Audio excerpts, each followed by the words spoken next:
யமதர்மன் நானே.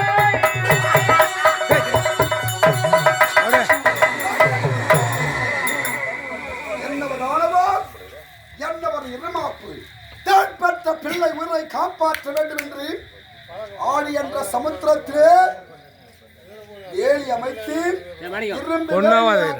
முட்டிருக்கிறாய். உன் ஆயுட்காலம் முடிந்தது என்றால் கிங்கேர் பாச கயிறு பண்ணாமல் இருக்கலாம். யார் உயிரை கவர வேண்டும் கிங்கேர் கரத்தால் உயிரை கவர்வேன். இந்த யமதர்மன் நேரடியாக முதல் முறையாக வந்திருக்கிறேன். அட்ட கொண்டு பல உயிரை பெற்று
அப்படியே அழைச்சிரு